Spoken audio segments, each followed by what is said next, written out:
이정작의 옥림몽이라고 하는 작품을 여러분들이 꼭 정리를 하셔야 되는데, 왜냐면은 가정 가문 소설의 대표작입니다. 우리 고소설사에서 가장 중요한 위치를 차지하고 있는 분야 중에 하나가 영웅소설과 더불어서 가정 가문 소설이에요. 그래서 여러분들이 익히 알고 있는 사시남정이라든가 창성가미로, 요시 3대로 이런 그 작품들이 이미 수능에 2번, 3번 출제가 됐었고, 나온 게 또 나옵니다. 그러니까 안 나온 작품이라고 해서 내는 게 아니고요. 낸 작품이라도 중요한 소설사의 위치를 점하고 있는 작품들은 낸 것을 또 내거든요. 근데 이 옥림몽이 이번에 수특에 나왔는데 한 번도 수능이 안 나왔어요. 근데 중요한 작품이기 때문에 여러분들이 반드시 꼭 정리를 하셔야 되고, 제가 이 영상에서 찍어주는 그 제시문, 수특에 나와 있는 제시문 중에서도 큰 가닥을 여러분들에게 제공을 해줄 테니까 스탑하고 정지하고 화면을 읽고 문제 딱 하나만 푸시기 바랍니다. 여러분들이 꼭 정리를 하셔야 될 것은, 이 옥림몽이라고 하는 작품은 두 개의 갈등축이 있어요. 그게 뭐냐면은 왕권과 신권의 갈등입니다. 그러니까 왕권은 왕의 어떤 권한, 그리고 신하들이 있는데 그 신하들이 세력이 왕권을 압도할 때가 있어요. 특히 왕권이 잘못을 저질렀을 때, 그리고 신하 중에 충신의 세력이 좀 위축이 됐을 때, 그때 올바른 충신들은 이 왕권에 대해서 강하게 저항을 하고 그들의 정당성을 입증하려고 합니다. 근데 가정 가문 소설은 어떤 쪽이냐면은 이 양반 사대부 가의 가문들끼리 서로 네트워크를 이루면서 그네들끼리의 어떤 독특한 세력을 형성하고 혼사도 이네들끼리만 진행이 돼요. 그렇기 때문에 이 소설도 유씨 가문하고 이제 범씨 가문의 그 두 아버지들끼리 아들, 딸을 서로 혼약을 시키기로 했는데, 중간에서 왕이 끼어들어가지고 왕의 딸이 결혼을 했잖아요. 근데 사이하고 그 딸이 딸을 낳았는데 그 딸이 결혼을 못하고 있어요. 그래서 능력이 있는 범씨 가문의 범경문이라고 하는 애한테 강제로 결혼을 하라고 압박을 가하게 돼요. 이것을 이제 늑혼이라고 합니다. 강제 결혼. 그러면서 왕권과 신권 사이에 갈등과 대립이 일어난단 말이에요. 그래서 이 가정 가문 소설은 왕권을 옹호하기 위한 소설이 아니다. 이 점을 꼭 강조를 하고 여러분들이 꼭 기억을 해야 됩니다. 그러니까 왕권에 대한 정당성을 옹호하는 게 아니라 양반 사대부들이 지니는 그 교양과 학식과 올바른 판단, 오히려 올바름의 축은 왕이 있는 것이 아니라 양반 사대부들끼리의 그 학식과 교양을 갖춘 이들 가정 가문에 훨씬 더 도덕적 우월성이 있음을 입증을 시켜주는 소설이 바로 가정 가문 소설이에요. 그러니까 여기에서 이제 희생되는 그 여성들의 그 어떤 그 언행들은 희생되는 여성들이 나와. 근데 이 여성들은 무한한 희생을 통해서 바로 그 도덕적인 정당성을 강조하고 가문을 다시 회복하는데 역할을 하는 그런 그 임무를 띈 여성 인물들도 나옵니다. 사신남정기 사시가 그렇고, 여기에 나와 있는 옥림몽의 그 유씨 가문의 유소저가 바로 그런 역할을 하고 있어요.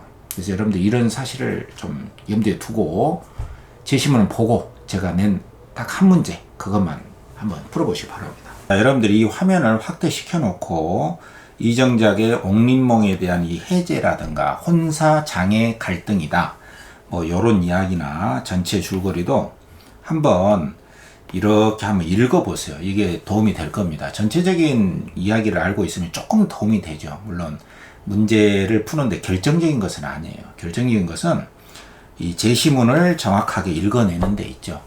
근데 여러분들이 이 영상에서 이제 제가 너무 오랫동안 할 수는 없으니까 이렇게 스탑 해놓고 한번 읽어보고, 그리고 이 제시문도 군데군데만 제가 강조를 해서 문제풀이와 관련해서 여기 LSK 문제가 있거든.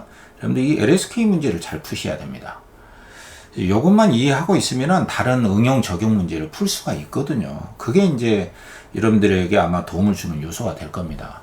문학을 전공한 선생님들이 어떻게 출제를 할 것인가, 이게 되게 궁금하잖아요.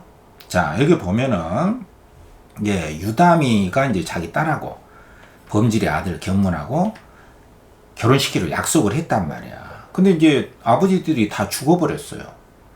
그리고 이제 그 이후에 왕의, 이 부마란 것은 왕의 사위야. 왕의 사위.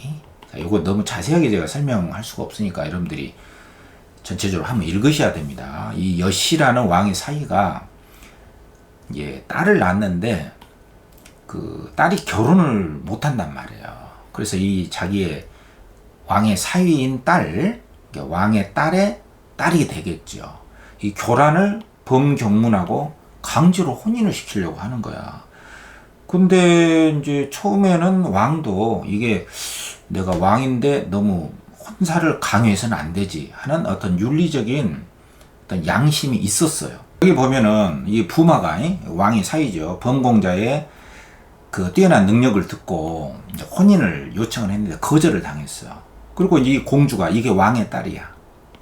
이게 왕의 딸이 자기 딸이 이제 소저단 말이야.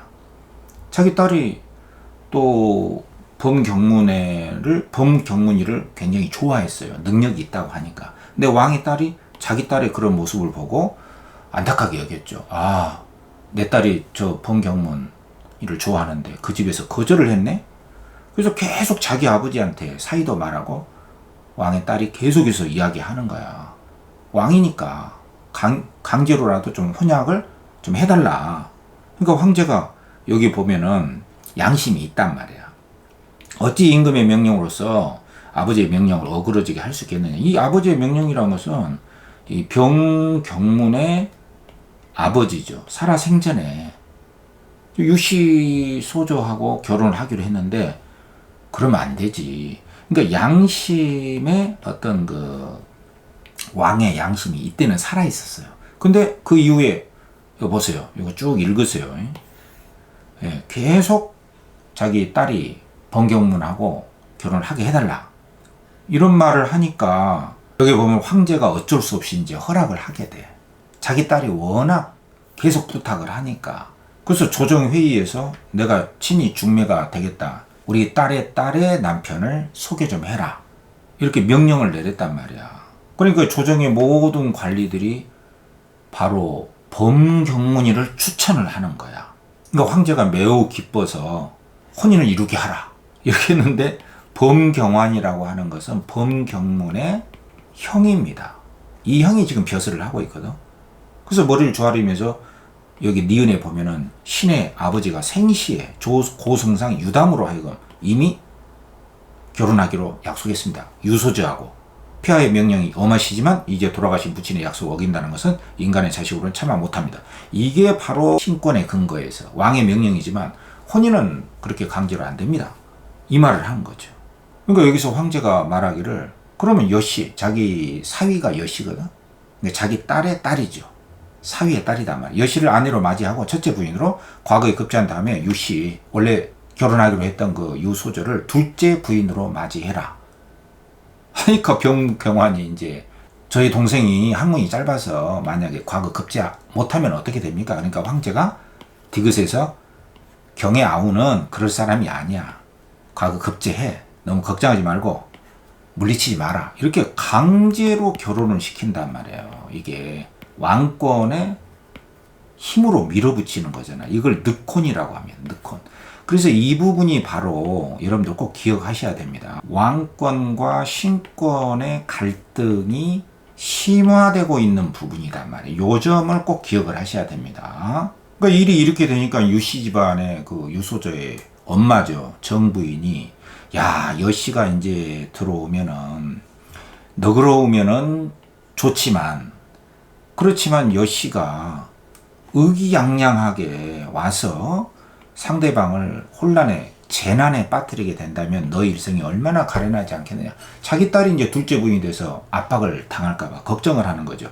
그에 맞서서 이에 대응하는 소저, 이 유소저죠. 유소저. 이 소저가 다릅니다. 앞에 소저는 왕의 딸의 딸이고 무슨 말인지 알죠? 이 소저, 유소저가 하는 말이 요게 이제 주제야, 주제. 유소저는 어떤 말을 합니까? 다 팔자에 있는 저의 운수입니다. 사람의 힘으로는 어쩔 수 없습니다. 여씨는 좋은 가문에서 왕족이기 때문에 반드시 저보다 뛰어날 것입니다. 자, 요 말은 무슨 말이에요? 정말 내가 둘째 부인이 돼도 좋다. 왕족 허용하자. 교양과 학식의 그 수준을 드러내면서 바로 왕족의 뜻을 수용하려고 하는데 이것은 굉장히 그 양반 사대부가의 여성 주인공의 교양과 학식의 수준을 드러내는 것이지 바로 자기 자신의 도덕적 결함이 있기 때문에 어쩔 수 없이 받아들인다. 그건 아니겠죠. 자, 요 점을 여러분들이 잘 기억을 하고, 그리고 이제 마지막에 태부인도 범씨 가문의 그 부인이죠. 그 부인도 지금 얼굴에 근심을 띠지 않을 수가 없죠. 그러니까 양반가의 남쪽 집안, 여자 쪽 집안이 전부 다 왕족의 강제 결혼으로 인해서 근심에 빠진 대목에서 이렇게 나왔고, 유소저만 그 너그러운 교양과 학식으로 받아들이겠다, 이런 상황이단 말이죠. 자, 문제는 이렇게 냈어요. 자, 기억에서 미움을 감상해라. 그럼 여기에 이제 여러분들이 스탑하고 다 읽어봐봐. 다 읽으세요. 자, 여기 보면 작가는 사대부를 다루는 어떤 계층보다 사대부들을 고귀하게 그려내고 폐타적 신분의식이 있고 신분적으로 우월하고 황족들보다, 요게 중요합니다. 왕족들보다는 도덕적 우월성이 왕족보다는 더 우월한 도덕적 우월성이 있음을 입증하는 게 가정 가문 소설의 목적이란 말이에요. 그래서 일부 왕족들의 도덕적 결함을 지닌 인물, 이 왕족들이야말로 도덕적 결함을 지닌 인물로 드러납니다. 자, 요 점이 핵심이야. 그러니까 왕에 대한 충성이 아닙니다. 가정 가문 소설이. 자, 여기에 1, 2, 3, 4, 5번 스탑하고 문제 Q 풀어보세요. 자, 됐죠? 그럼 여기 보면은 기업과 디귿 앞에 나왔잖아. 왕이 처음에는 안 된다. 왕이지만 강요할 수 없다. 근데 여기서는 디귿은 강요를 하죠. 이런 걸 통해서 임금의 권위를 앞세워서 양반 사대들끼리의 결혼 문제에 개입하는 것이 부당함을 인식하면서도 처음에 혼인을 왕권 중심으로 강제하고자 하는 자기 모순적 인물임이 드러나잖아. 맞잖아요. 그리고 니은을 통해서 볼 때 왕권보다 신권의 정당성. 그러니까 범경문의 범경환이 안 됩니다 하면서 사대부 가문 간의 혼사 약속, 명분 강조하죠. 맞죠?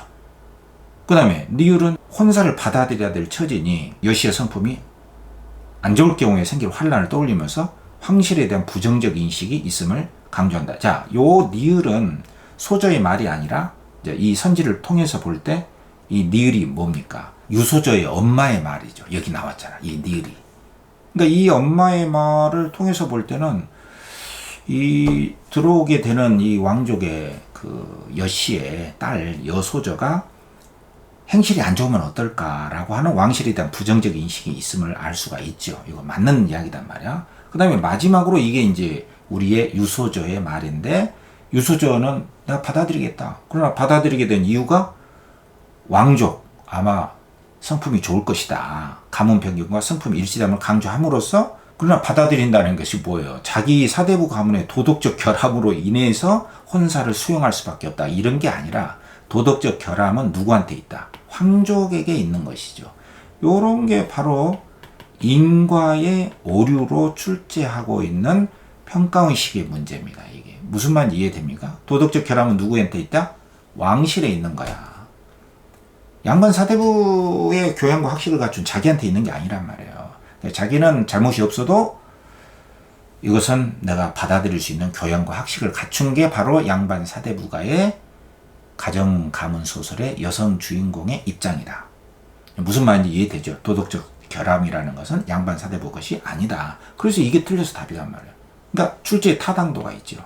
이런 문제를 왜 냈는가? 출제의 타당성이 가정 가문 소설의 본질적인 뭘 낸 거죠? 특성을 답으로 큰 덩어리로 만들어서 틀리게 문제를 만들어내는 거예요. 이게 바로 문학을 전공하신 선생님들의 평가원식의 문제라고 할 수가 있는 거예요. 그리고 비읍은 이제 태부인의 부정적인 태도, 이게 나왔으니까 무슨 말인지 이해되죠? 자, 옥림몽에 관한 중요한 이야기를 제가 짤막하게만 여러분들에게 안내를 해드렸고, 아까 제가 했던 말들을 요약하면서 응용 적용 문제를 잘 풀어 나가기를 바라겠습니다. 옥림몽 여기까지입니다.